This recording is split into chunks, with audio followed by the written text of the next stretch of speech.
Okay, so I was struggling with a way to explain this, and particularly how to incorporate the cell wall into our discussion of binary fission, that is, cell division in bacteria.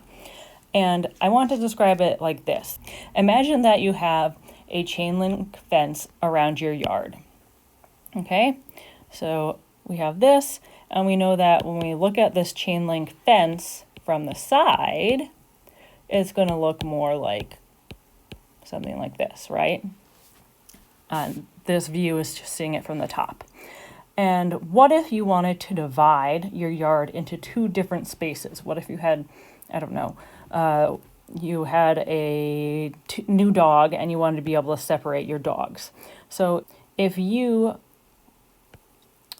made a chain fence like this, then you could, but there would be this area here where you would have the original chain link, and then you would have the new chain link, and there would be some gap.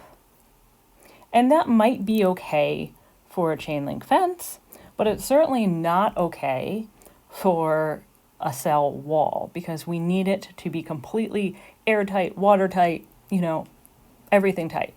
So instead of doing that, what we're going to do is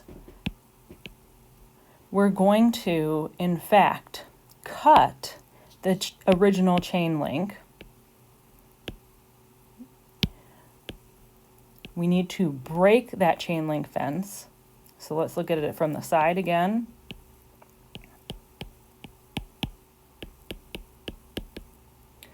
So now we're going to have two different sections right here. And now we're going to add onto each of these sections to make the new wall.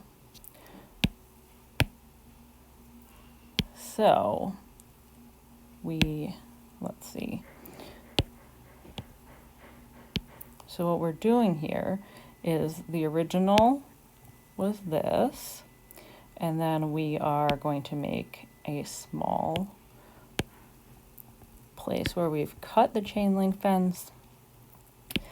And now we're going to add on, and I'll do the add-ons in green. And then we have completely separated sections, which are totally enclosed in this chain link fence or the cell wall, which is again a very sturdy protective structure. And the only way that we could have done this was again to break some of the links in the chain link fence, or using, applying that to the cell, we had to break some of the bonds in between the mesh that is the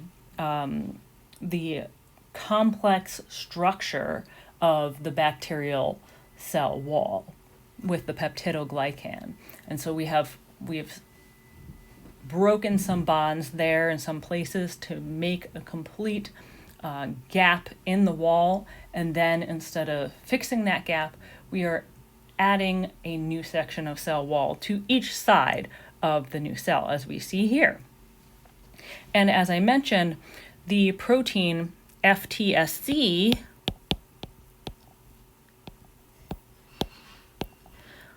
localizes to this area.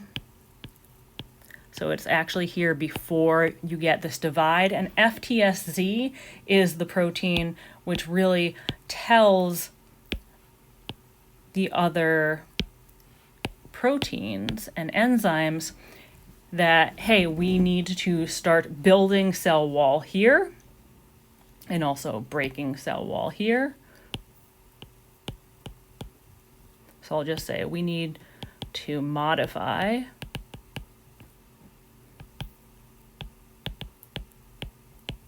And so the FTSZ, to be clear, it is a protein that just sends a signal. I don't think it has any kind of enzymatic reaction itself, but it signals to other important enzymes in the cell that they should also go to this area along the center of the cell so that they can, again, make the new sections of the cell wall and also make those breaks in the old cell wall.